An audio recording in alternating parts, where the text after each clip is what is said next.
On this week's episode, we talk about the actual Game Awards announcements, the crazy saga of the day before, Microsoft potentially putting out a free tier of Game Pass, the end of E3 as we know it, and more.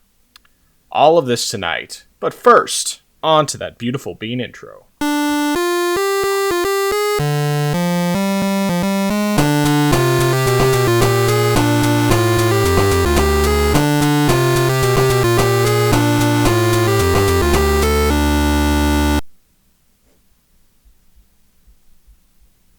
Welcome to the place where PC and console gaming talk combine. This is the Orange Box Podcast, episode 10. I am your host, the man who spent his whole life savings to go to E3 and put a non-refundable deposit on a hotel for next year's show, Nathan, also known as the Frozen Gamer 87. And joining me as always, the man who believes the day before will still get fixed for sure, Justin, better known as I Am Zaracon. How you doing today?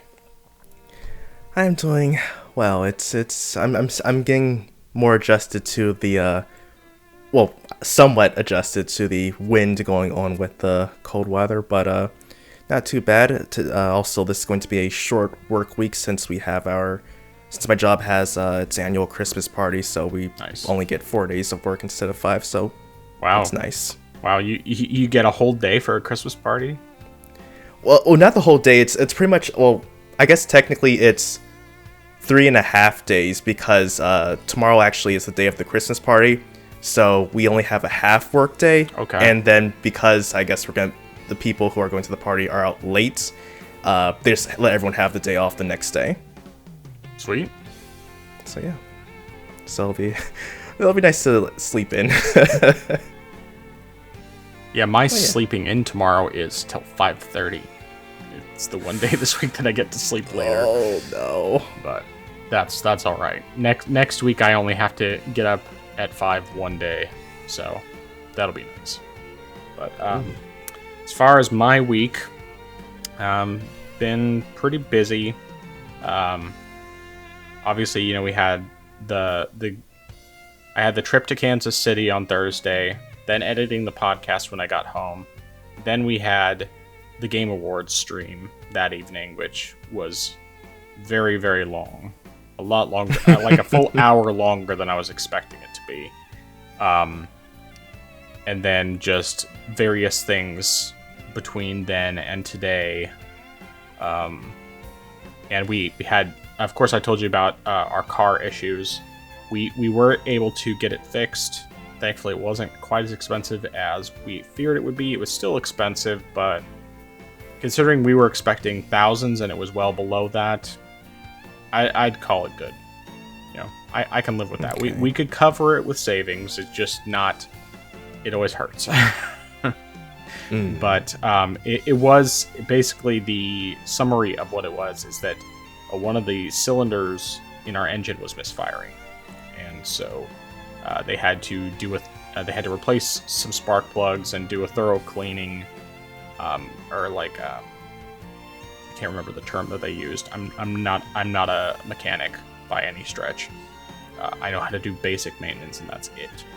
But yeah. Anyway, so it's fixed now, so we're good from that standpoint. So that is a plus, and getting close to the end of work for the year for me because by this time next week, that is next Wednesday evening, I will be on paid time off so I start the middle of the day on December 20th and I go back to work on January 2nd. So I get almost 2 full weeks off. I always try to schedule work out my time off because we get like 3 days off just work holidays. So we get a day off for Christmas Eve, for Christmas, and then for New Year's. And so I had to take I think maybe 4.5 days total, something like that. And then I had a floating holiday I could use for one of the days. And then, of course, the days we already get off. for holidays. So it's going to work out nicely. I'm really looking forward to it. I'm just trying to keep myself motivated to actually get whatever stuff I can get done before the year is over. Or rather, before I'm done. Well, before I'm done for the year, which is next week.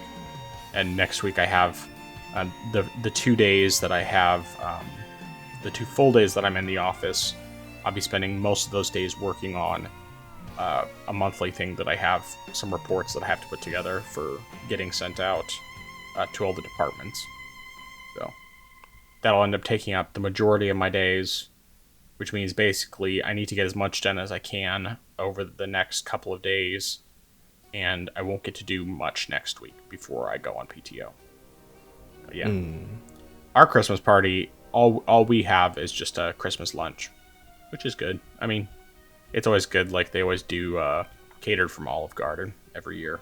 And I don't go to Olive Garden otherwise, so it's like, hey, it's decent Italian food. I mean, it's not legit Italian food necessarily, but it's pretty good. So I won't complain about, not having to pay for food. But anyway, what have you been playing this week?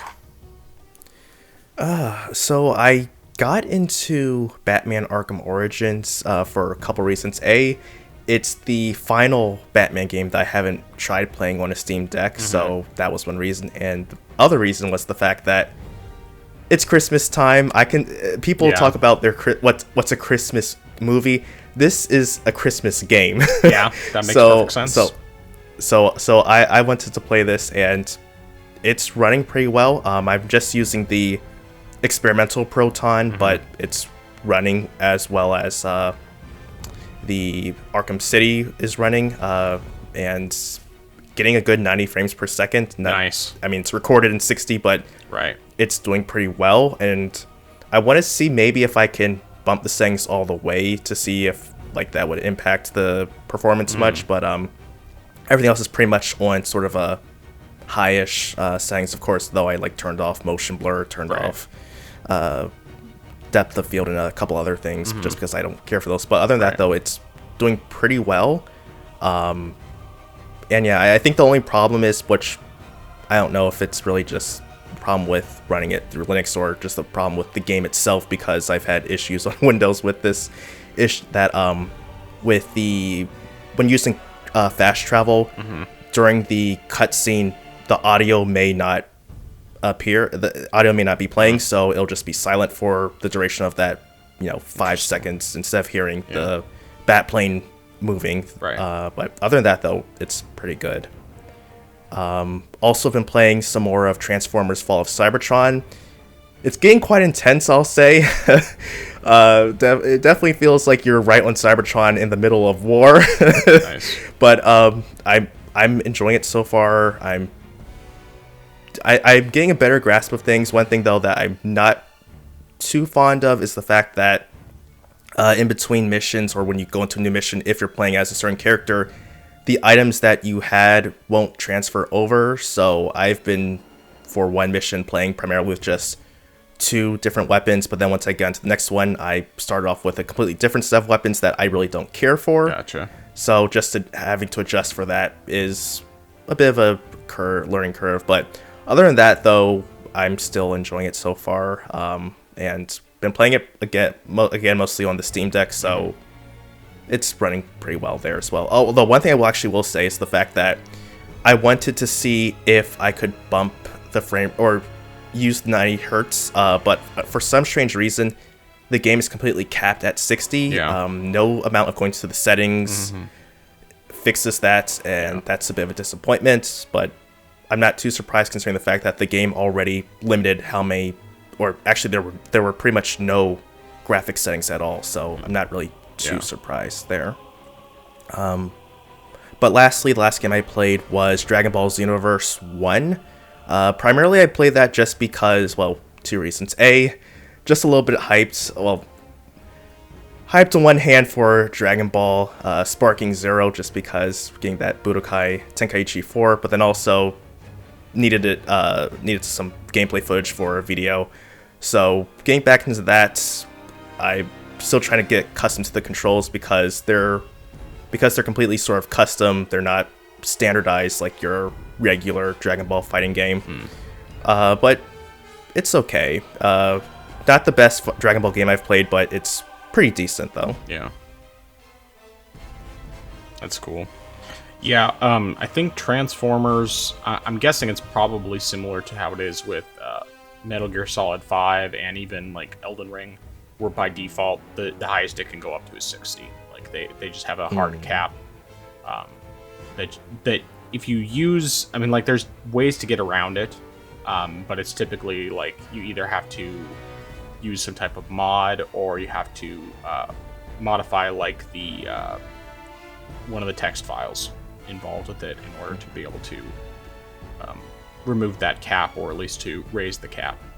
Because like I know with Elden Ring, at least initially I did that. I increased the field of view to like 120 or something, and then increased the frame rate cap to something similar. And you know, it works, but it's something you have to do through like a separate mod in order to get it to work. And ultimately, at least with Elden Ring, I ended up not sticking with it. I just did it a little bit, and then since I was playing mostly on Steam Deck, I kind of like the closer feel for the most part, because it's just easier to keep track of your character, I guess. Even though the extra field of view would theoretically make it better. I don't know. Maybe someday I'll try again, but I don't know how easily I'd be able to do that on Steam Deck, and that's really where I would play it more than anything. But yeah, that's something I need to look into as well. I'd like to be able to do that for certain games. Increase it above 60. Especially when I know that the system could easily run it higher. Oh, yeah.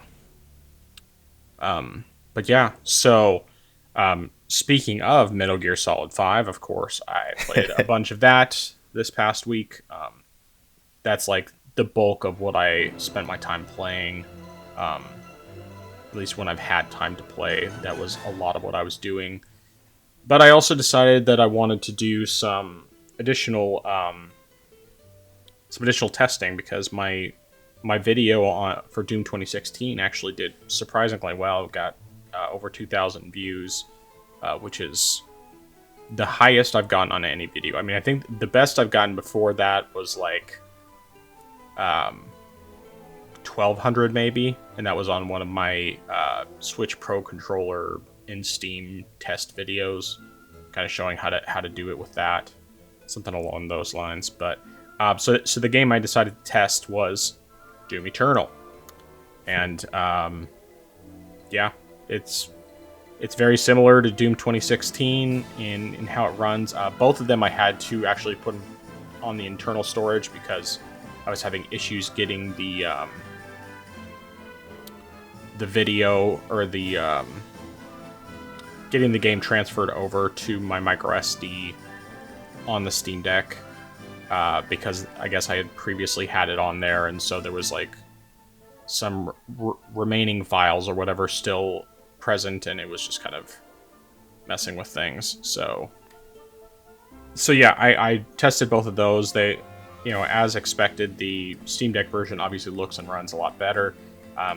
Very easy to get near locked 60. There's occasional drops down into the 40s, but it's very rare. There's like only a couple situations where it did that. Sometimes it'll get above 60, sometimes as high as 90. The cutscenes, it always goes up to 90. No problems. But then the rest of the time, it's usually hovering right around 60, and that's with mostly high settings. So it looks really good. It has HDR. You can do ray tracing with it. I turned off the ray tracing because it just definitely hurt the performance. It went from a solid 60 down to like mid 40s, and it's like, you know, I'd rather just have the performance. It wasn't making that big of a difference, and all that. But something else I did was I finally got around to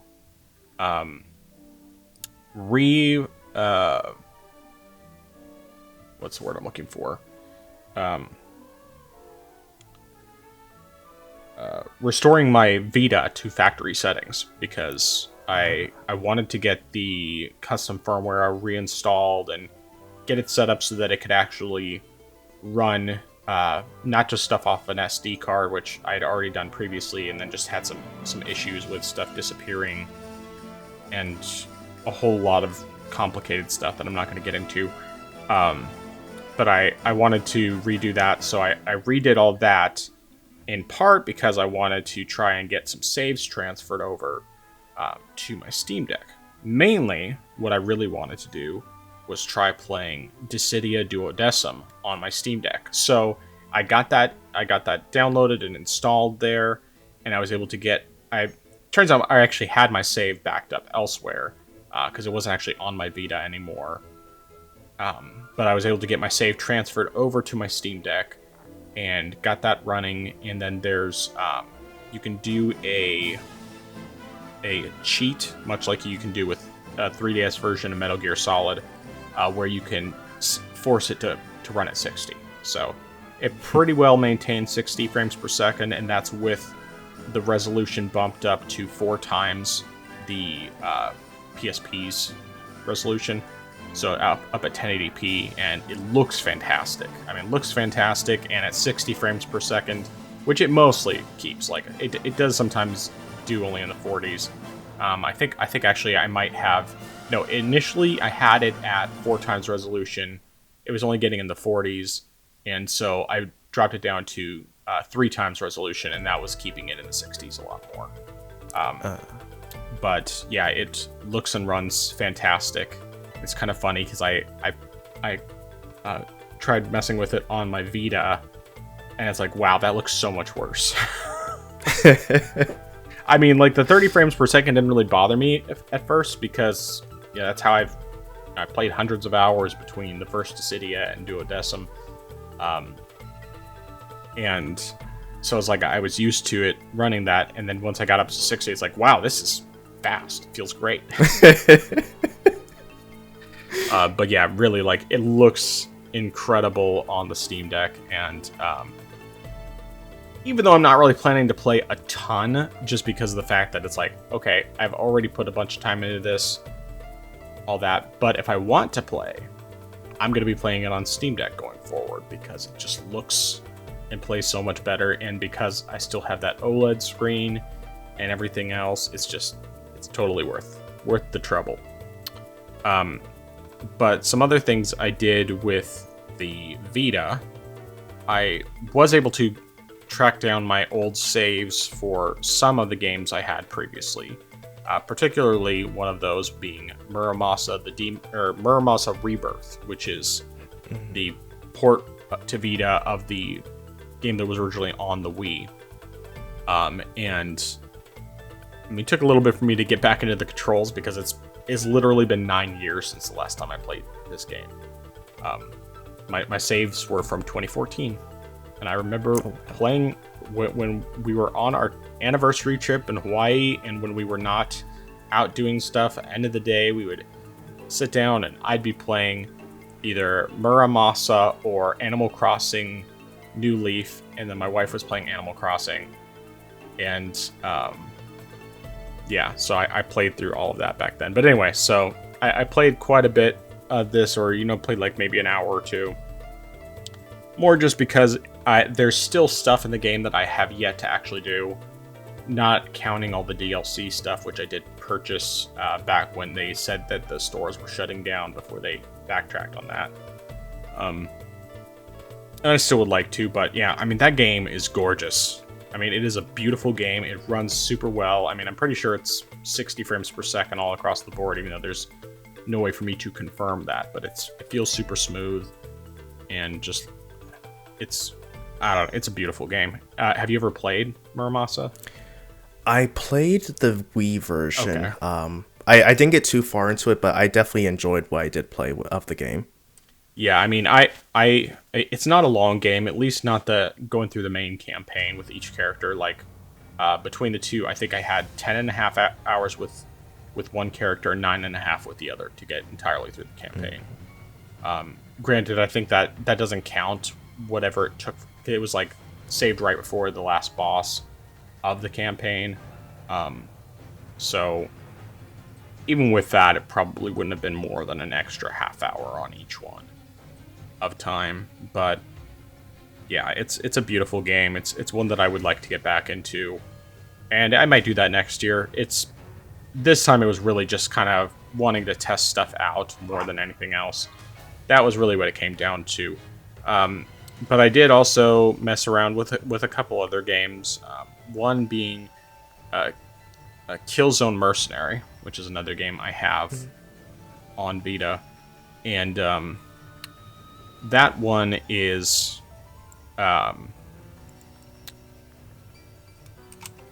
it's interesting. Like it's definitely a visual showcase for the system, and it's one of those that's like I was interested in, but I never. Like, I think I originally got it free when it was free on PlayStation Plus when I was still subscribed to that. And then I unsubscribed to that like 2 or 3 years ago. And I ended up just buying this during that sale as well. Or not sale, but right when they said that things were going to be closing down, just because I wanted to give it a real chance, especially because it is a Vita exclusive game. So I basically just played through the first level. It's a pretty good game. I mean, I like what I played. Thankfully, this time I didn't feel like I was fumbling with the controls nearly as much as I was the first time I tried it back in the day. But yeah, it's definitely one that I could see myself going through and actually like really playing. I like checking out those first-party games that PlayStation made when they actually still supported the Vita, which wasn't very long. And this is one of those that I haven't really played yet. But in addition to that, I also tried out Soul Sacrifice Delta, another one that I bought during that time frame, and it's one that I had tried out, once again, the free PlayStation Plus version back in the day, and I just couldn't get into it. I mean, I played like maybe half an hour the first time I tried playing it. Or, well, that is the original version of Soul Sacrifice. Delta, I guess, is just like a better version of the original Soul Sacrifice. So, funny though, with this game. So, today when I was recording the footage, you can, of course, customize the appearance of your character. I can't explain this, but, I mean, you'll just have to watch the video later.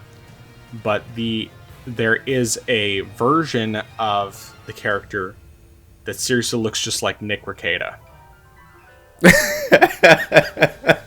So I mean, when I saw the face that looked like Nick, I went ahead and I customized my character to look like him and just named him Nick Rackets. Because I just thought it was hilarious that there was someone that this character looked like him. And so, yes, I'm playing as Nick Rekieta in Soul Sacrifice. But the little bit that I played, I did actually kind of start to enjoy. I mean, it's supposed to be like a Monster Hunter-like game. I think that when I originally tried playing it, for one, it doesn't really feel that much like Monster Hunter. But it might also just be the part that I played. Just, I don't know.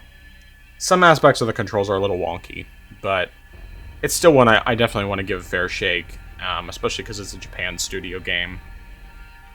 And of course, they don't exist anymore, so definitely want to give it more of a chance. But I did play a decent amount. I mean, I played like first couple missions in that game. But then another game I booted up that has long been on my backlog of my 2-play games, and it has held me back more than anything because of the fact that it has tank controls, is Parasite Eve 2. So I am a huge fan of the original Parasite Eve. That was something that I played on the original PlayStation back in the day, and I absolutely loved it. I tried playing Parasite Eve 2 back then, but the tank controls, I couldn't wrap my brain around them. And I had only rented it, so it wasn't a big deal back in the days when you could still rent games, which I guess you might still... Well, you can do GameFly. Maybe occasionally Redbox. I don't know. Anyway, it doesn't matter. The point is, I couldn't really get into it back in the day, and I tried... I bought it on PSN some years ago, and wanted to give it a try again, Still struggled with the tank controls, but I decided to just give it another try today since I got all my games re-downloaded and everything configured on my Vita, minus backing up my physical games, which I still need to do. But I was sort of starting to wrap my brain around the tank controls. I do want to give the game a real chance and actually like really try to play through it. I know that I'll be glad when I'm done with it, just because of the tank controls, but I barely started it, so who knows when that'll actually happen. I'm guessing it's another one of those games that's probably going to be like a next year title, because I don't anticipate I'll be getting into it really this year. And obviously I've been talking a ton, but I still have some more things to cover. So another game, once again, I tried it on the Vita. I had a really hard time getting into it because it uses the rear touchpad, and I think the gimmick of the rear touchpad is just garbage. For most games, or well, for this game, I don't particularly like it, but I still wanted to give it a chance again. So Tearaway is that game, and apparently I did not. Oh, I forgot to switch the thing here. Another thing I'll have to edit out, but let's press that again. Okay, so Tearaway. I'm starting to get into it though. I gave it another chance. I still think the rear touchpad functions are just, it's just not responsive enough to really be great. But I went ahead and gave it a little go, and at least some of the other aspects of the gameplay, I'm kind of like, okay, I could see myself getting into this. But yeah. So the other thing I did, in addition to, I'm going back to some of the emulation stuff I did. So some more PSP emulation. I didn't end up getting any footage from one of the games. I'm not going to bother because I'm not going to play it. It controls terribly in my opinion, and that's Spider-Man 2 on the PSP, which is the movie version of the game, or the movie game. Because I heard someone say that one was really good, but I tried it and it's like, no, this game's not good. I mean, maybe it felt good back in the day, but like the controls are just terrible. Particularly with the swinging. The swinging is awful. Particularly because you're constantly going up as you're swinging, and that makes it really hard to. I mean, it's like I want if I could just move forward and not have to worry about going up as I'm swinging constantly, then it would probably be okay, but I don't know. I did find, though, that emulating through PPSSPP, you can do lots of upscaling, which is actually what I use for Dissidia as well. Doing significant upscaling and just looks and runs a lot better. I didn't do anything as far as the updating the frame rate, but mostly just because I found the controls to be so terrible that I just couldn't get past it. But I did decide, in addition to trying those, to try and run Peace Walker on there. So this one. Well, first of all, I've completely lost my save data that I had before on the Vita. Oh no. Which, on one hand, sucks, obviously, because I put lots of time into it. But since I beat the game already, it's not that big of a deal. But so I couldn't transfer over my save, which was a bummer. Now, running this game, of course, through the emulator, it actually looks really good. It actually looks almost identical to the PS3 version, which is pretty fantastic. You know, that's really good. But the controls are terrible, and I don't remember exactly how I got around them on Vita to where they were bearable, and like I did just fine. I enjoyed the game overall. But I didn't realize this back then. I mean, like, I see it now, but I'm pretty sure that most of the game only runs at 20 frames per second. So the majority of the time you're playing that game, it's only 20 FPS, and it does not feel good that way. And aiming is like I knew I had struggled a bit with the aiming on the Vita version, or the PSP version on Vita, but I was still able to get around it for the most part. But when I tried to do it on the Steam Deck and tried to customize the controls to make it work with that, I was trying to make the controls feel as close to Metal Gear Solid 5 as possible, and I just couldn't.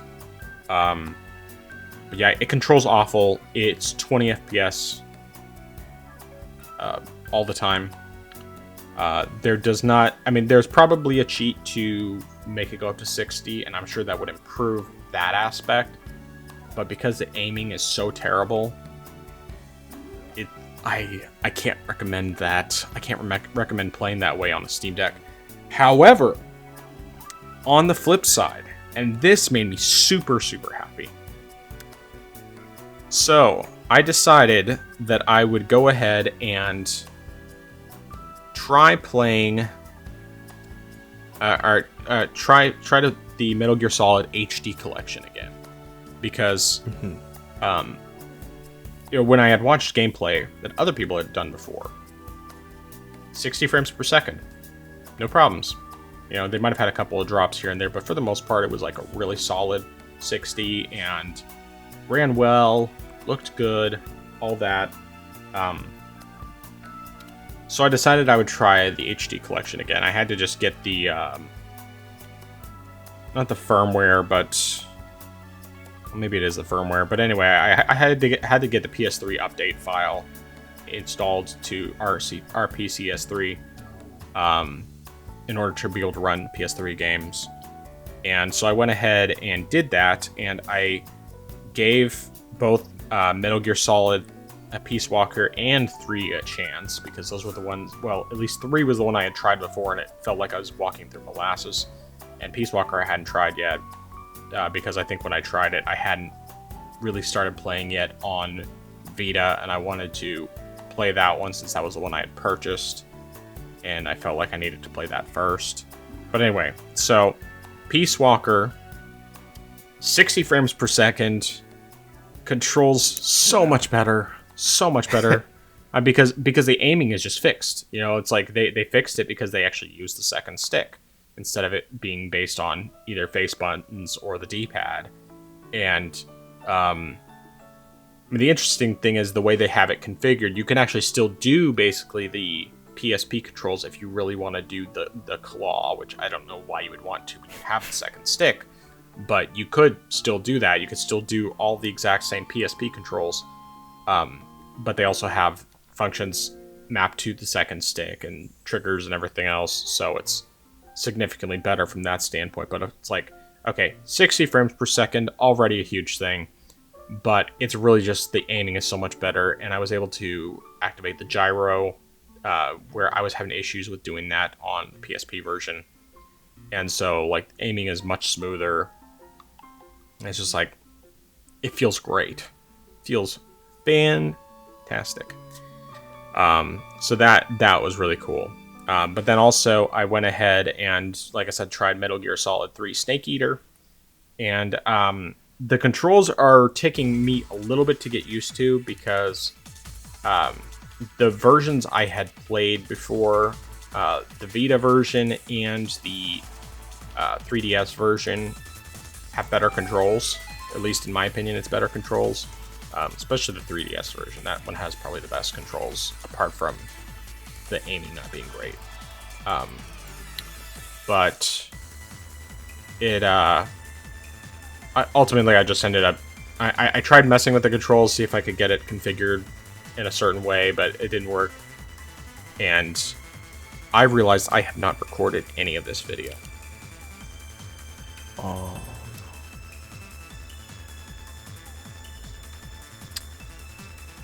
Okay, and we've been talking for 30-40 minutes. Well, I guess the beginning of the podcast will just have the audio. I'll go ahead and hit record now. So we'll have video from here on out, and I'll just add that in. We're not restarting. We have our audio recorded, so there'll be that. So I apologize for anybody who has been watching this so far and has not seen video. I will try to at least include gameplay clips, but it's mostly going to be just like the title card for the beginning of the video. Anyway, so going back to Metal Gear Solid 3, I know I've been talking for a while, but I want to get my piece out there. It looks and runs great on the Steam Deck, so I'm very happy with that. I'm not planning on replaying it anytime soon because I already played it 3 times this year. Oh wow! Because I played it once on the Vita, and then after I got the 3DS version, I played it on there, suffered through the frame rate and all.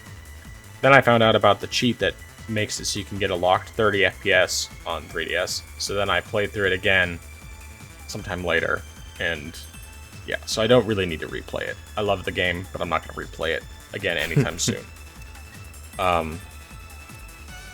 Yeah. Man, I can't believe I forgot to hit record on the video. It's like, I knew I was forgetting something. I just wish I would have figured that out a little bit sooner. So, anyway, whatever. One last game that I played, and this was another one that I just wanted to test out because of the issues I had previously had with trying to run it on the Steam Deck, and thought maybe it'll work okay this time. It's worth a shot, and that was Ratchet & Clank Into the Nexus. And it runs better. I don't know, like, legitimately, I'm not sure if there was just something I did wrong before on the Steam Deck because I couldn't find anything, or if there was just, I don't know what it was, but I know that now, before I would frequently get 15 to 20 frames per second was the best I was doing, and it was really choppy. And now I'm getting pretty much a solid 30 the whole time. I mean, that's the best you can do with this game, even on a powerful PC, unfortunately, because that's just the way the game's configured. I don't know if there's a way to do it on the back end, but I haven't found anything. So, yeah, but 30 frames per second looks and runs great. I'm really happy with that because now I can finally play through this game. Once again, I'm not planning on playing it right away, but it's been on my backlog for a while because when I got it, I wanted to play. I didn't really want to sit and play it on PS3 all that much because I just hate being tied to a TV all the time. But previously, it wasn't running that well on Steam Deck. There was no difference in performance on PC, so I kind of just put it on ice for a bit and was trying to decide what I wanted to do, and now it runs well enough on Steam Deck that I'm gonna play it there for sure, and I'm going to enjoy myself because Ratchet & Clank is a great series, fantastic games, and I've talked a bunch now and still screwed up the video, but at least we have the audio. That's the important part. So, all right. Anything else? Any thoughts on all of the many, many things I talked about?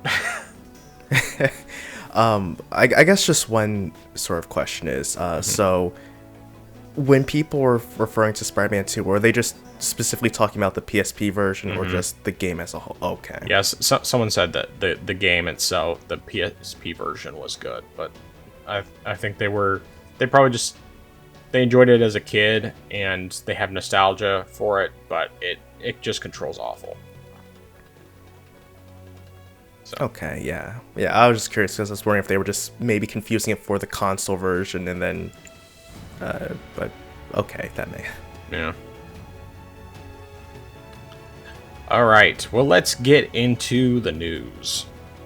So, first and foremost, and we're not going to spend a ton of time on this section, but we do need to talk a bit about the Game Awards and stuff that was actually revealed there. Thankfully, none of our satirical prediction, or none of the things we said happened at the Game Awards last week actually happened at the Game Awards, which is good.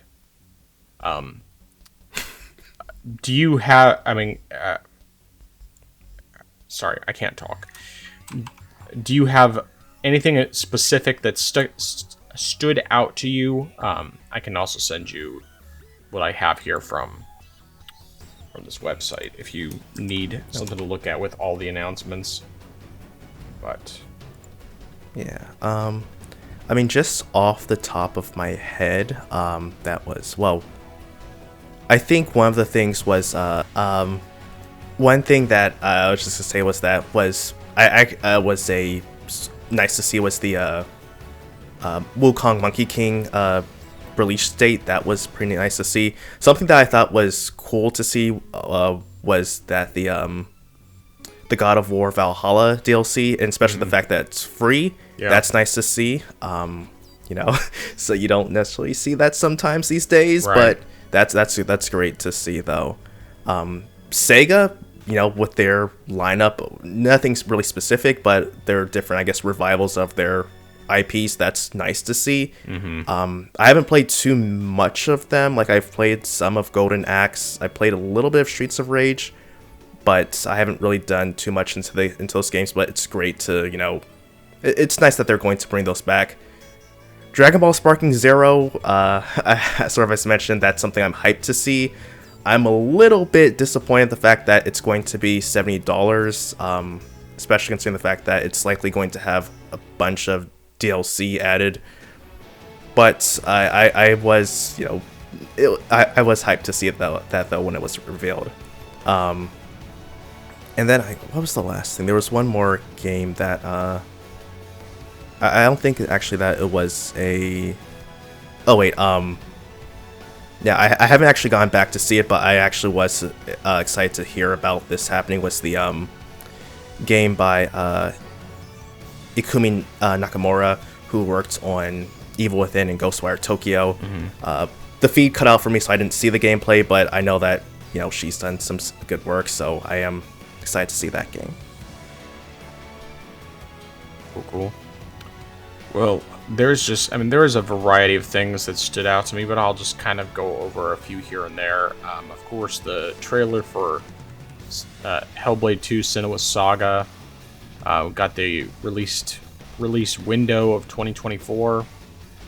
Hopefully, we'll get an actual release date sometime early next year.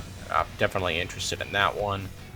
Let's see here. Of course, the Sega reveal thing of all the IPs they're reviving. Of those, the only one I've actually played is Streets of Rage. Streets of Rage was one of my earliest games that I played. Was actually one of the main reasons that I got a Sega Genesis as my first system at 12 years old.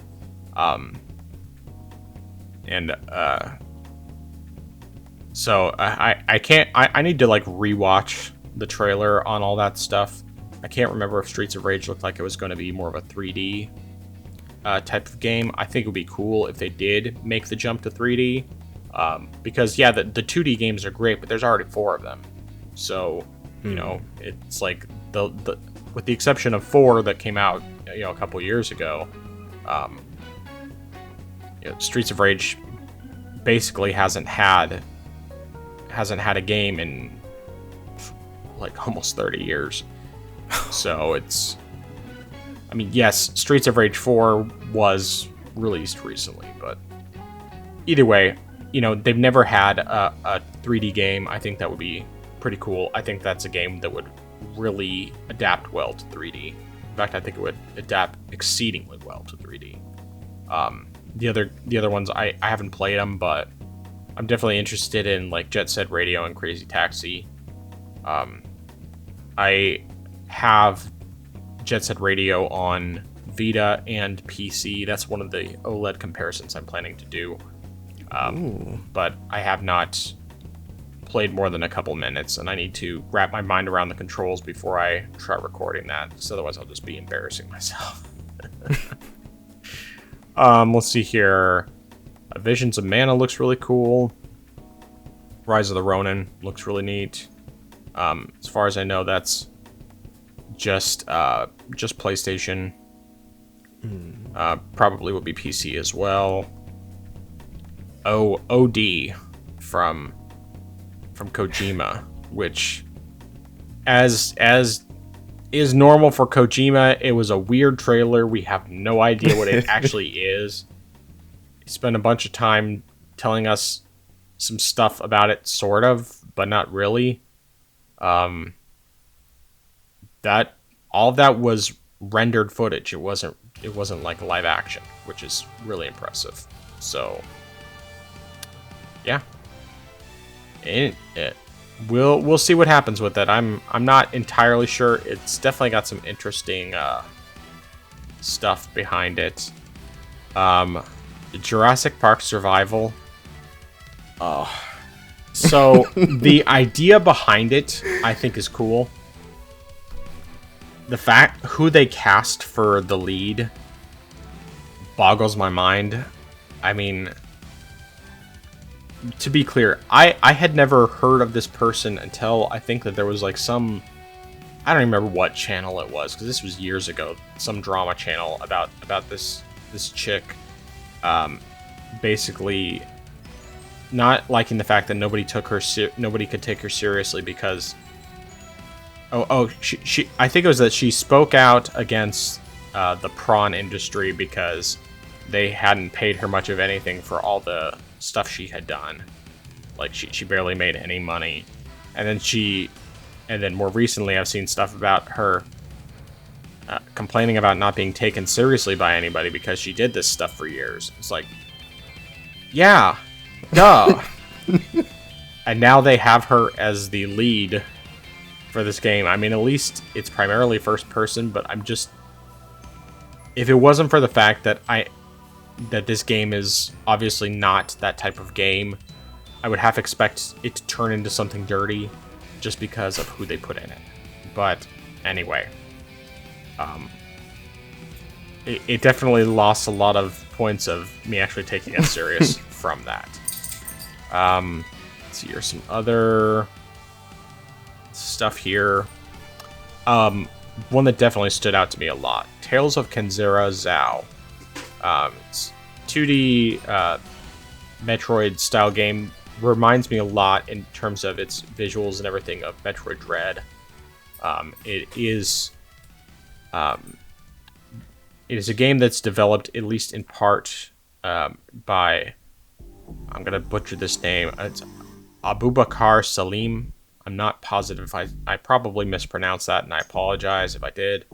But he was the voice actor for Bayek in Assassin's Creed Origins, which is the one character identified with way more than any other character I've played as in those games, being a father and a husband. And the actor was talking about that this game has to do a lot with his own personal journey dealing with the loss of his father, which hits really close to home since I lost my father 5 years ago. And it was already available for pre-order. Unfortunately, it's only for PC. It's only on Origin, which, I mean, I have some games through Origin, but I don't really use Origin, so I'll wait till it comes to Steam for that. But I did pre-order it on Switch because I wanted to support it, and furthermore, it's only $18, nice and cheap. So I figured that's worth it. But that doesn't come out till April of next year. Let's see here. Other stuff. Oh, Blade. Oh. Marvel's Blade, being made by Arcane Leon, who did the Dishonored games.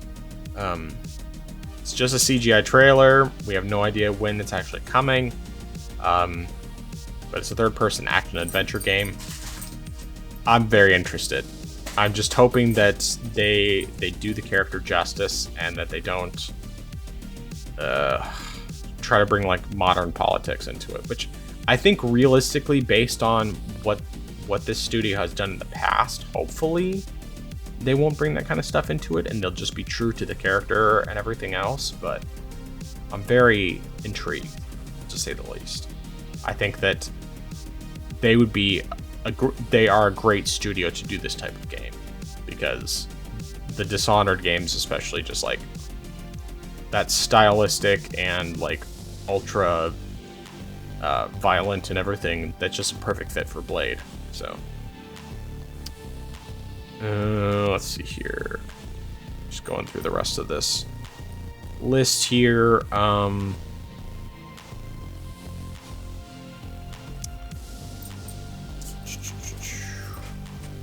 don't think there was much of anything else. I mean, there was that new game from Hello Games. They're called Light No Fire. That's basically going to be what's supposed to be a true open world, and basically the intent is that it's the scale of an actual planet. So, interesting idea. I'm not sure how interested I am in it personally, just based on how little interest I had in No Man's Sky, but it still looks pretty interesting. And, oh, Monster Hunter Wilds. Yeah, I forgot about that. So, we know it's coming to Xbox, PS5, and PC. It has the rideable mount returning that was in Rise, except instead of being a dog, it's a like feathered dinosaur thing. But yeah, it's hard to tell exactly how this is going to work out, but it looks like it might end up being basically like either it's purely a sequel to World, or it's them kind of combining World and Rise into one. I'm not really sure which, but I would say it's, at the very least, it's a sequel to World, because it does look like it's much more open than Rise. So, but yeah, I think that was the last one. Of course, Baldur's Gate 3 won Game of the Year, not surprising, as we expected. I'm really glad that Spider-Man didn't win anything at all. I actually saw a meme about, they call me 007. Yeah. 0 awards. Yeah, 0 awards, 0 mentions, and 7 nominations, something like that. I can't remember, but yeah, something like that. It made me quite happy. I mean, I know that the reason it didn't win had nothing to do with the message and, you know, the reasons that we personally are against the game. Then it's really just because of all the other games that came out this year. But yeah, anyway. Any other thoughts on Game Awards before we move on to the next topic? No, I thought that there were some pretty decent reveals, so yeah, I'm pretty pleased. Alright, so the day before. Now, this is something I started following a while back. Not because I was actually interested in playing the game, but more just because of... the way I looked at this game from what I saw early on was that it was vaporware. That it was a similar situation to Abandoned. It wasn't quite the same from that standpoint, because they did technically release something.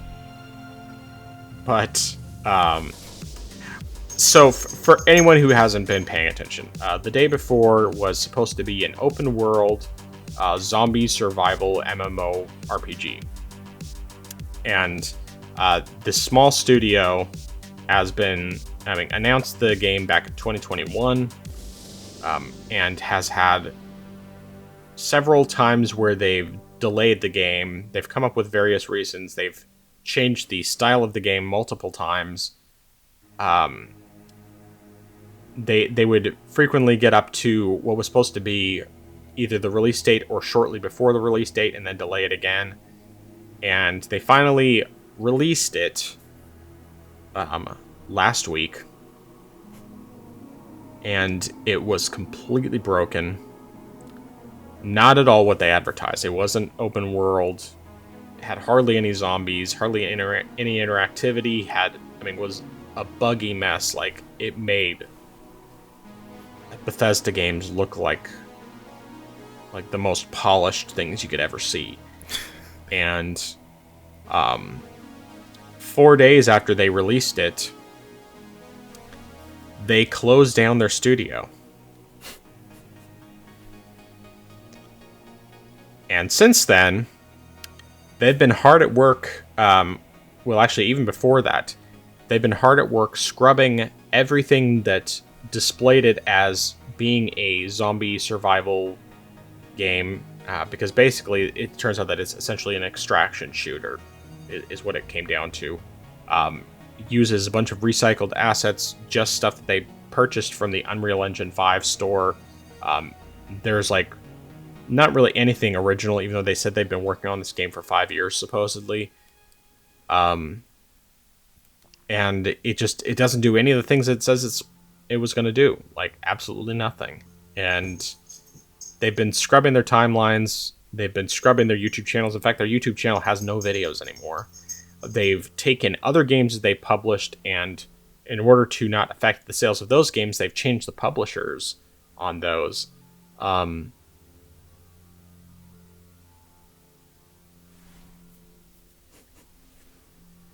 Okay, I'm gonna let you talk before I start saying some of the stuff some of my thoughts on this whole thing.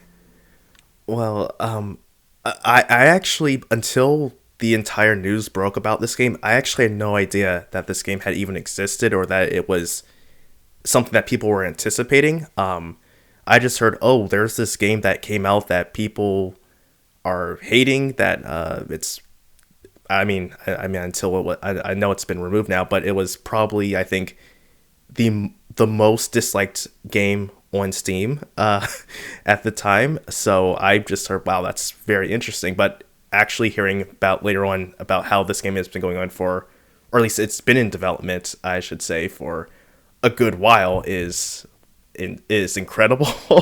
I think the worst part, though, is the fact that the lengths that the studio's going through just to try to make it seem like things aren't what they are. The fact that they've tried to, I guess, shift things around so that way that it looks like the games are from a different studio altogether, and how they can just sort of try to sweep this incident under the rug, which I'm hoping they don't do this. I hope that there's some sort of litigation, some sort of action that can be brought against them. But I am glad, though, that Valve has been able to, especially I think Valve's been able to get some refunds out, especially for people who played more than 2 hours, because that is the cutoff for refunds on Steam. So I'm glad that people who've played, like, say 10 hours of the game have been able to fight to get refunds for that game. Mm-hmm.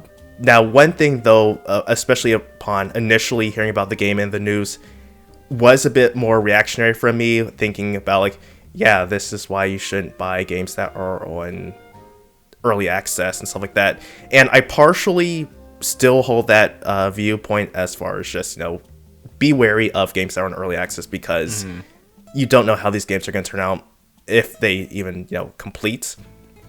But on the same hand, though, I can't necessarily be too critical, just because, in a sense, people who say who crowdfund games, like on Kickstarter or something like that, to a degree they're sort of doing the same thing.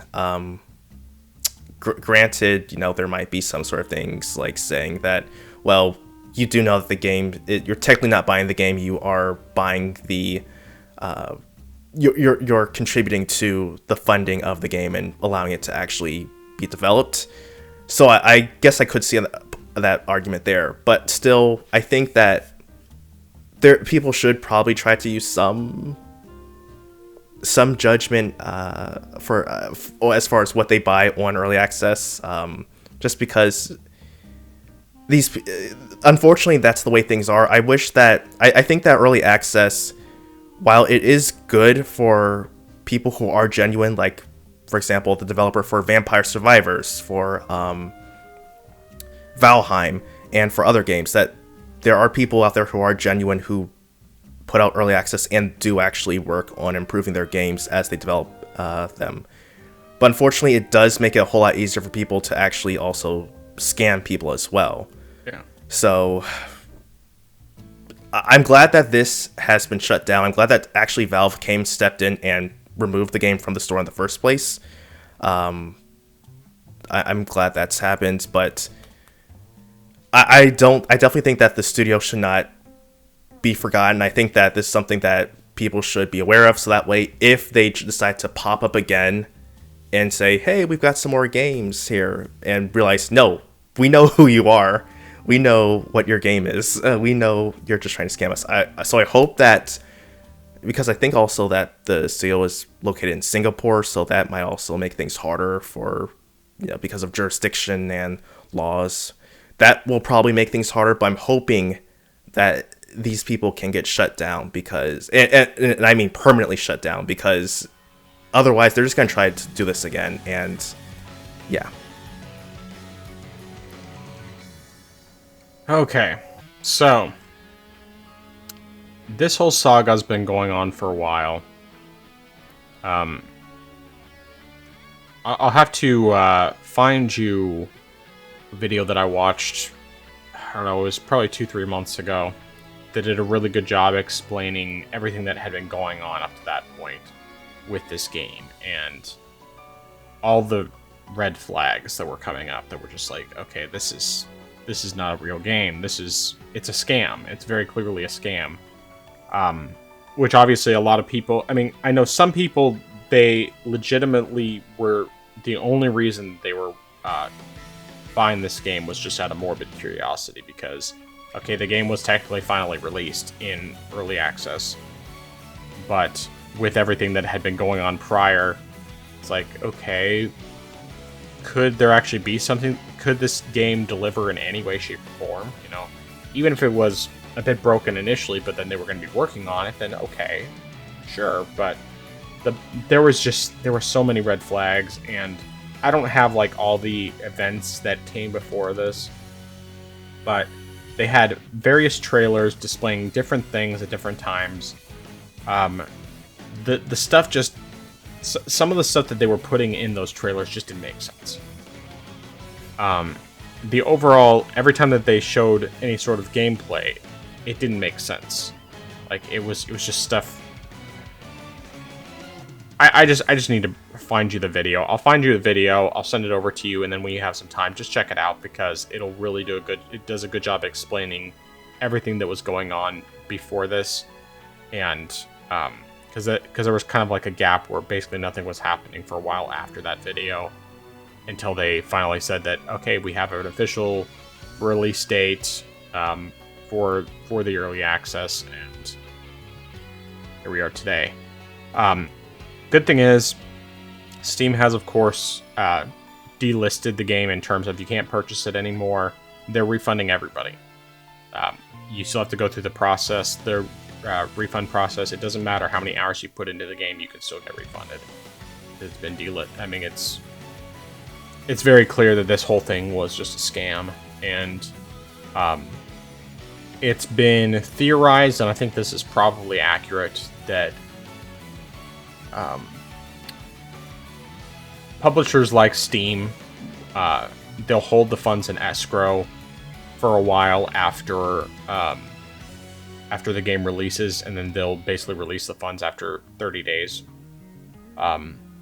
Or it could be as much as that, which means that this developer may not have actually seen a single dime of the money that they were supposed to be getting, even though I think they sold like 200,000 copies within the first week. And I mean, before today, like half of those had already been refunded. And hopefully the rest of them will get refunded as well. But yeah, this whole saga is just like, I mean, it's not as bad as Abandoned in a sense, because Abandoned, like, it was very clear that was vaporware from early on. They didn't even try to pretend that they had gameplay, or well, rather, they didn't show any supposed gameplay with that. It was just like, it was nothing. They kept saying that they were going to have something, and they never had anything, and then just disappeared from everything. Unless we find out that it turns out Abandoned was actually OD all along. Because, the theory that Kojima was behind Abandoned. But yeah, this, at the same time, this is just a complete trash fire, and I mean, I'm glad everybody's going to be able to get refunds, but seriously, people, you need to put your critical thinking caps on when you see stuff like this and you just keep looking at it and there's a lot of inconsistency in what you're seeing. You need to be aware that this is definitely not, it's not real. And there's definitely plenty of examples of early access where they're perfectly fine. You don't have to worry about that. But this is not one of them. I mean, even if I hadn't seen the video that was talking about this game and about all the oddities behind it, of the whole saga, probably just seeing the gameplay in general to me would have said, this is not... There's something not right about this. So, anyway. Alright, well, let's move on to the next topic here. So, Microsoft potentially putting out a free tier of Game Pass. You want to cover this topic? Yeah, sure thing. So, oh, sorry. So, this isn't anything that is official just yet. It's something that is still floating around, but there is an idea that Microsoft could be putting out a free version, of Xbox Game Pass, but they're all experimenting by also making it an ad view version. So say you can play 2 hours of Xbox Game Pass, but in return you have to watch some ads, like say 30 seconds of an ad, and you get 2 hours of game streaming.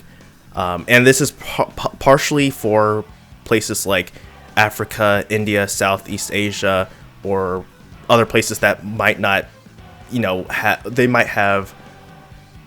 I guess what's the best way to put this? They're smaller developed areas, so they don't really have that type of income to say buy a console. Something like this would work well for them. It's say, hey, you can play video games for free and stream them. All you do is just watch some ads. So that's the idea behind this. And so I think it's something. Oh well, I mean, I guess. Unless you want to put your 2 cents in first. No, go for it. Okay.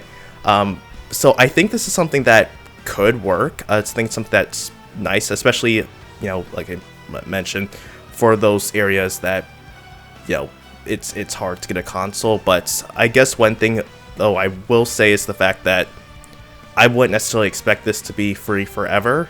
I think we've seen this lots of times with, not even just with gaming, but just streaming in general. Something starts off with a good or appealing value, but then after a period of time, then a price gets introduced or a price goes up. So that's something that I think could possibly happen. Even if it's free, say you're starting, it might be something like, say, maybe $3 or $4, then just going from there. I mean, Netflix started at what, $7-8? Now it's $15 years later for month subscriptions. And even Xbox, I think they terminated the free trial, I think, or something like that, and they're possibly going to increase the price for Game Pass. So it will happen over time. I'm pretty certain. Yeah, it's an interesting idea of theirs. I'm wondering, countries where they might have more issues with being able to afford to easily do like consoles and that sort of thing, whether or not they would necessarily have internet good enough to stream stuff. That's a good point. I mean, that's the one question I would have with that. But it's possible that maybe that's less of an issue than I think it is. Even then, what I would also say is that I think the concept is an interesting one. The issue always comes with, the issue that always comes up is what is going to be the frequency of the ads and how long? Because it's not necessarily the length of the ads; it's the issue. As long as it's not like more ads in game, it's more an issue of how frequently is it going to cut you off, and what situations is it going to cut you off.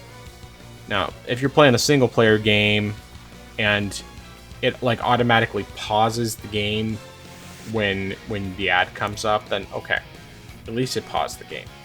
But if you're playing something like Dark Souls, where it doesn't pause the game, you're in the middle of a boss fight, you're sweating, you're getting so close to beating, and then all of a sudden Here's the ad. Oh. Or if you're in the middle of a multiplayer game. Oh, goodness, yeah. And it's just like, I could see that being disastrous. But hopefully they would find a way to program around that to make it work with that sort of thing. Now, of course, the Dark Souls games aren't in Game Pass, as far as I know. I don't even think, like, Sekiro is. So that might not necessarily be as much of an issue, but I mean, I'm hoping that there's some sort of way that they can make it work with that if they're actually going to do this. Yeah, because, like, you know, like the Switch, that's one thing I actually really like about Dark Souls on the Switch is that you can technically pause. You just go to the home menu, and then it suspends the game. Or, you know, I'm sure that probably would work to some degree with, like, Quick Resume on Xbox, and I think they have a similar feature to that on PlayStation now as well. So, theoretically, there's a way to work around it, but anyway. It's an interesting idea. It would, I mean, the one thing I would say about this is this would probably help Microsoft immensely on making money off Game Pass. Because while I do think that they make more money off of it than a lot of people think because of just the sheer number of people who subscribe and never use it or forget that they have it and stay subscribed. I mean, I think Microsoft's making a lot more money than people think they are from this. And since they have, you know, enough revenue in general to work this out, then, you know, it might not be as bad as people think it is. But more than anything, if they're having people put ads in Game Pass for a free subscription, that's how they're going to make their money the most, more than anything else. They'll make a ton of money that way, and they'll probably gain a lot of subscribers too. Now, I can't stand having ads. I've actually gotten really spoiled by YouTube Premium. I held off on getting it for a while, but then it got to a point where it was like, it wasn't even just the ads, it was being able to download the videos for offline, for listening or watching offline. And that's been huge. And the fact that, of course, since Google made it impossible to do otherwise, you are able to get the, you are able to have your screen off while videos are playing, which is great. But I mean, it's a reasonable price for what you get. I think it's a good service, and I wish that like Rumble and stuff would do stuff like that, because it's a really quality service. Works well, even if you're listening to every conversation you have all the time, which is unfortunate. But I don't know if there's any way around it. Just in the world we live in, you're being watched. The government has a secret system. Machine that spies on you every hour of every day. Anyway, yeah. Any other thoughts on that? No. Although I'll just make a quick comment about mentioning Dark Souls. I actually did have a similar experience where I was fighting a boss and I was close to being the boss, but then my controller died and then the boss just punished me. But yeah. F's in the chat. Pay the respects. Alright. Well. So let's get into our next topic. E3 is officially done. The ESA put out a tweet yesterday announcing that they are officially closing down E3 for good. So, despite my intro, no, I didn't actually buy any stuff before going to E3. I decided a long time ago that I didn't want to go, even before it became clear that it was going away. But definitely, it's not surprising at this point, because it's basically been dead for a few years anyway. But what are your thoughts? Yeah, I mean, it's definitely been a situation where the writing was on the wall, but I think really just a matter of why did it take so long. I mean, I almost thought that they would have pulled the plug last year, or I guess technically this year, because they didn't have it this year, did they? Nope. So I figured they would have just thrown the towel in earlier. Again, not too surprising. Nintendo was the first to drop out, but then slowly other publishers also just decided to not show up at all as well. I guess this is for the best, I would say, just because this now allows people to not feel crunched as far as putting out or trying to put out videos and trailers at a set time. And so that way more companies can say, we'll put out a video or present something when we have something worth presenting, and just not have people show up and say, hey, here's something that we're working on, we're just going to talk about this thing and maybe show you a 5-second cinematic about something we're working on. Now we can actually possibly, hopefully, I'm not going to say that this is actually going to happen, but maybe, hey, we're actually going to have a trailer, we're going to have gameplay in it now. I mean, we might have some cinematics, but we'll actually have some gameplay you can actually look at and see, this is actually how the game's going to play, this is what's going to be in the game, this is what you can do in the game, and not just have some sort of simple teaser. I'm hoping this is something that we can actually, do. And also, for something like this, it even gives a chance to have some surprises. Say, hey, here's a game that's coming out that we're going to put out, say, next year. You weren't expecting us to have a trailer for this, but here it is right now. And I also think that's even just going to save companies a lot more money in a sense too, because you won't have to spend so much money on the marketing by showing up at E3, so or even just like having these presentations. You can just put up a video online.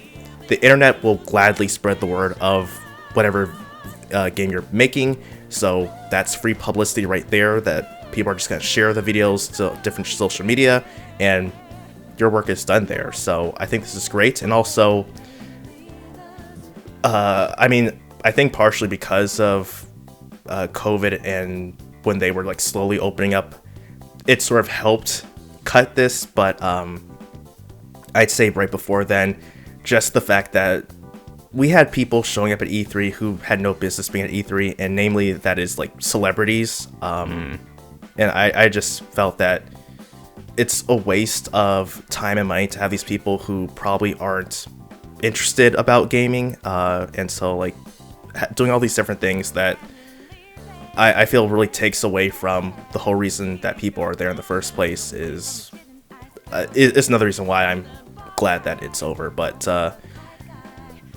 yeah, I mean, for people who have watched it for a long time, it's definitely a sad moment, but I think that moving forward it's gonna be for the best.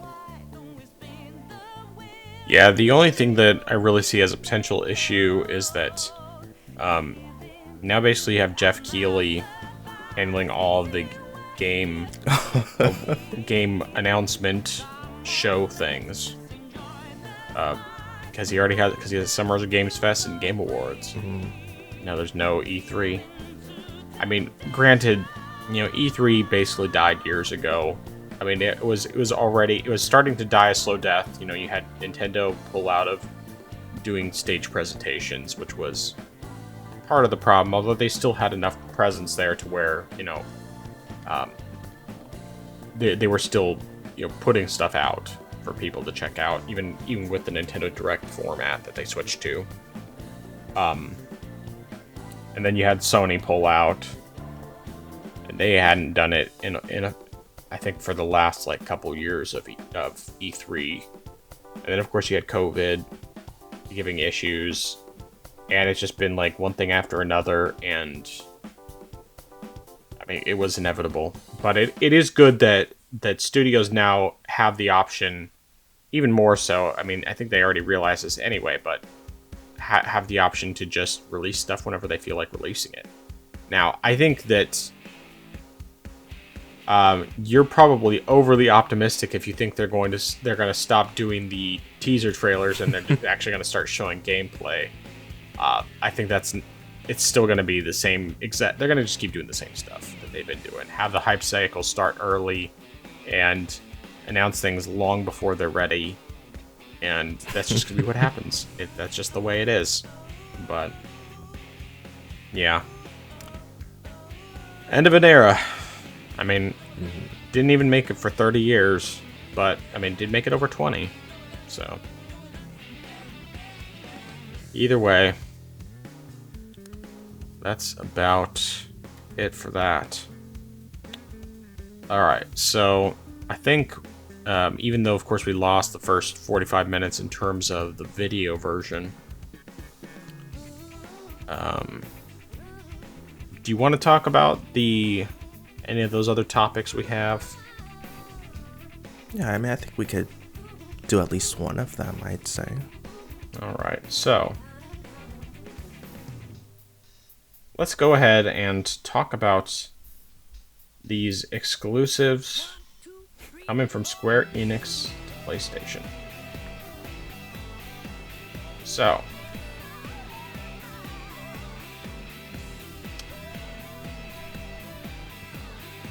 of course, Final Fantasy XVI has been exclusive to PlayStation, and it will be coming to PC sometime next year. Final Fantasy VII Remake is currently exclusive to PlayStation, but is also on PC.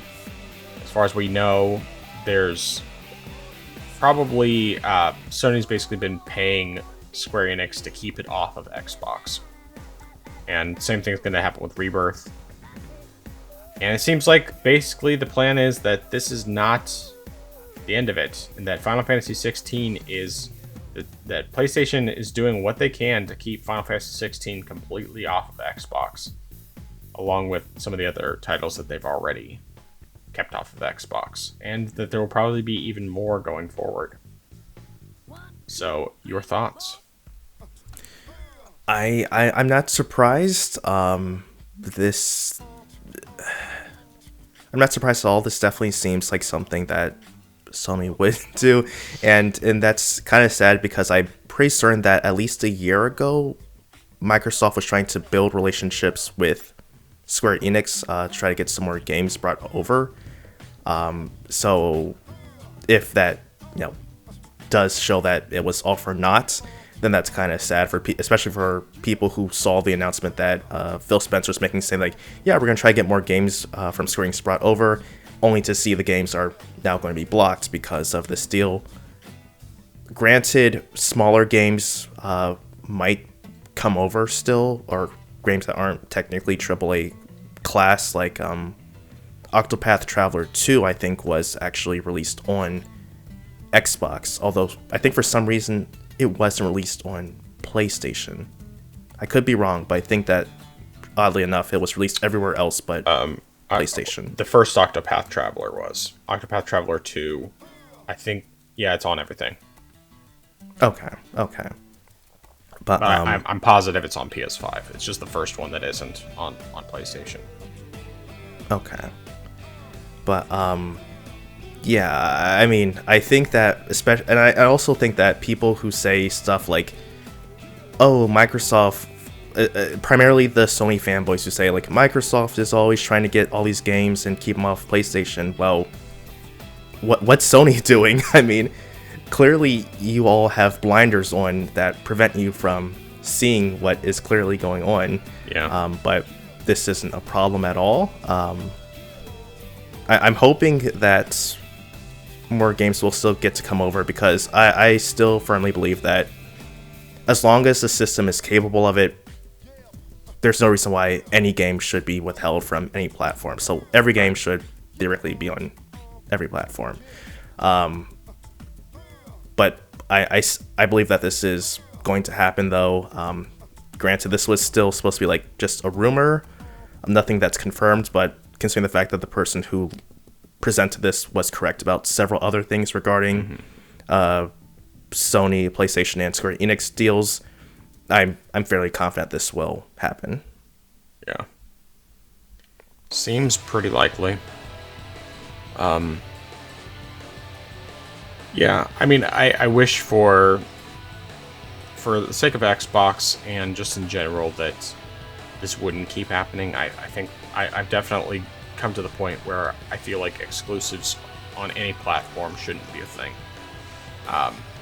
I mean, I understand why they do it, and but the reality is that they just make it so that they don't have to compete in terms of actually providing better products and services. It's just about, okay, we're gonna give you games that you can only buy on our platform, and it doesn't matter if our platform is underpowered like Nintendo, or if they're technically still underpowered with PlayStation and Xbox, at least compared to PC. We're not going to give you any choice in the matter. You just have to go with what we give you. So, I want exclusive to stop being a thing. It's funny though, because for me, because my first real exposure to Final Fantasy was on PlayStation, even though I knew it started on Nintendo. For me, PlayStation was my Final Fantasy platform.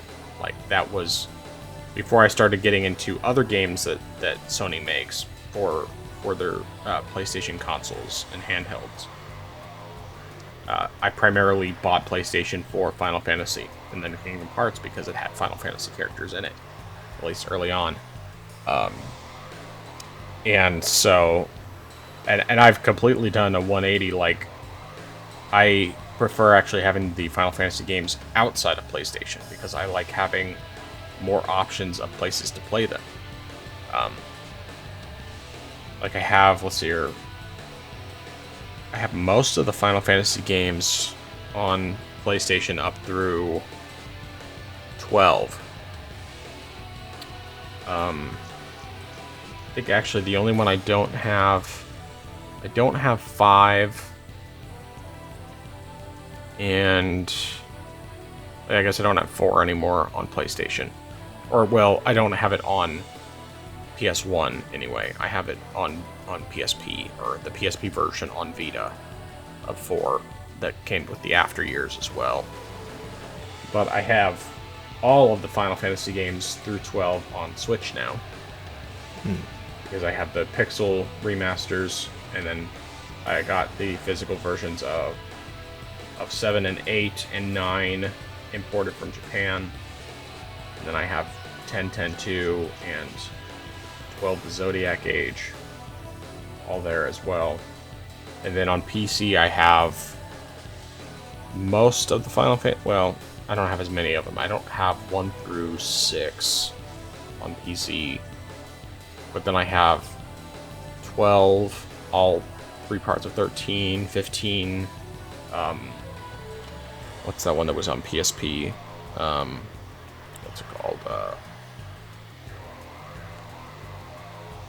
I'm blanking on what it's called. It was like, What's that? It's a side game. It's not like a proper Final Fantasy.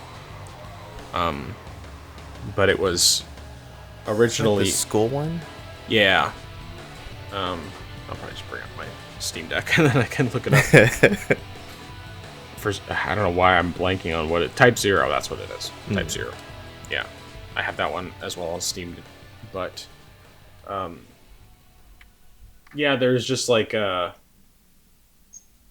like having the option to buy it in other places, and of course for me, I think the main reason I wanted them on Nintendo platforms was because of having cartridges. I like cartridges better than discs, just all across the board. And of course, at least at the time, when I bought most of these, the Steam Deck wasn't a thing, so I could get a physical cartridge of all these games, which I thought was just a cool novelty, especially since most of these games originally were PlayStation exclusive. At least 7 through 12 were all PlayStation exclusive, so they were only on discs. So I just thought that was cool. And then also they, it's portable version, so it's like portable physical copy. So I have that, and then I have a bunch of digital copies and everything else. But anyway, all that being said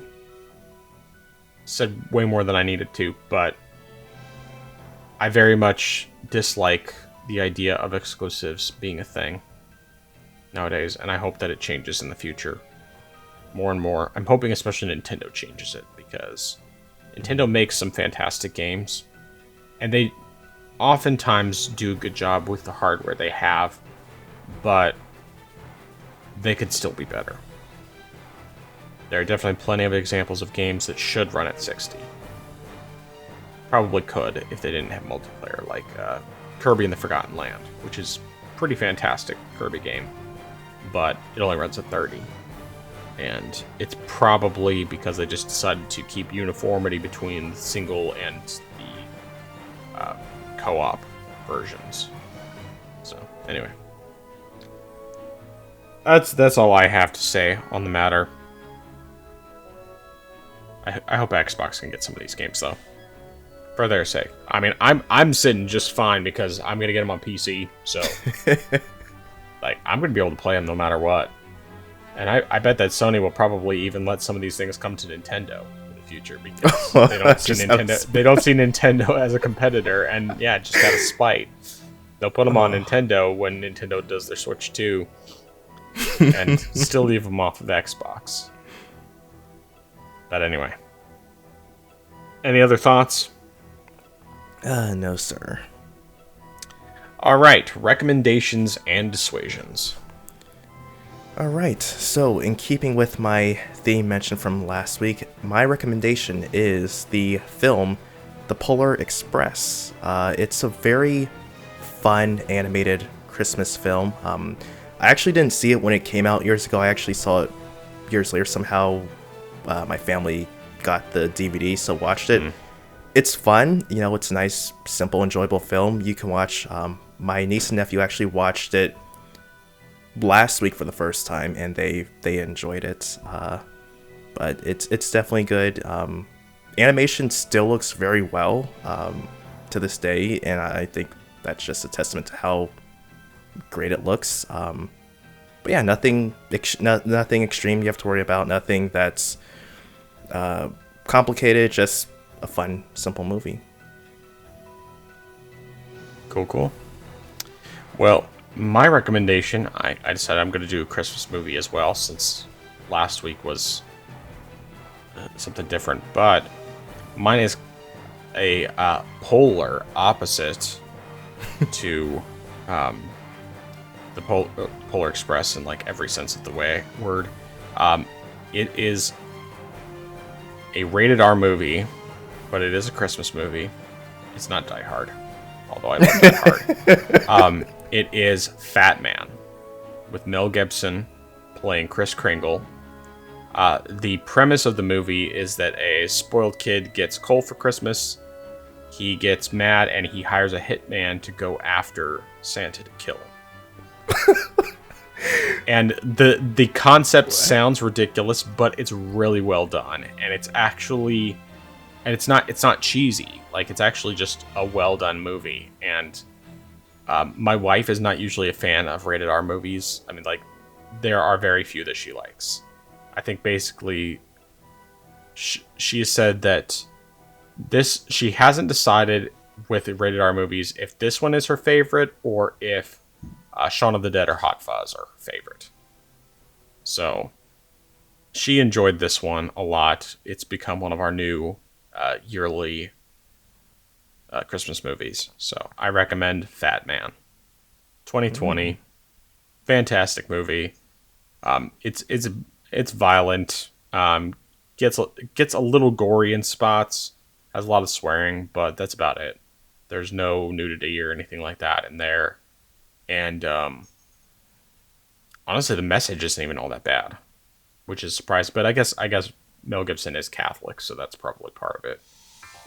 But either way, it's a great flick, well worth checking out. I definitely recommend it. And your dissuasion. This is one that I just sort of coincidentally kept with the Christmas theme, but that is to don't put off your Christmas shopping anymore if you haven't done it or started to do it already. Less than 2 weeks until Christmas. Yep. If you want to get something ordered online, you're probably going to have a bit of, you might have some hassle with getting it shipped before then, and also in stores, items might be sold out, so it's good to start doing it now if you haven't done it already. But if you've already done it, good job. Pat yourself on the back. All right, my dissuasion is something completely unrelated. My dissuasion is if you are emulating games on the Steam Deck, particularly anything PSP, do not use RetroArch because it does not run the games very well. It has a lot more issues. I had some like freeze ups. It doesn't have, well, at least when you launch the game, there's not really an easy way to access the menu that I could discover to adjust anything, maybe update the visuals, that sort of thing. So I definitely would say don't use RetroArch for emulating PSP games at the very least. I haven't tested enough other games to where I could say for sure if the other emulators are better for like Super Nintendo, Nintendo 64, and so on. I definitely want to do more of that in the future. But, I mean, when it comes to PSP emulation, at least PPSSPP is a fantastic emulator, and the fact that I could get Dissidia looking so good and running at 60 frames per second is fantastic. It looks and runs a lot better than it does on PSP and Vita, and considering it is the best Dissidia game of the three, and it has it has not only the new content for that game, but also all the content from the original Dissidia. Totally worth your time. So, yeah. But anyway, like I said, don't use RetroArch for PSP emulation, and maybe not for any emulation. Even though its interface is pretty cool. I do like the interface. So, all right. Anything else? No, sir. So where can people find you? They can find me on my channel, I am Zeracon, youtube.com/@IamZeracon. That's IAMXERACON. I know that I mentioned last week that I was going to try to put out a video horror themed, but that's kind of been pushed back because of a couple other things that popped up that I wanted to talk about. One I'm hoping to actually put out by Friday, so we'll definitely see what happens there. But yeah, I've got some stuff going on, and I might try to do something special next week, but I will actually let you all know on the next in the next video. Sounds good. All right, well, you can find me on youtube.com/@thefrozengamer87.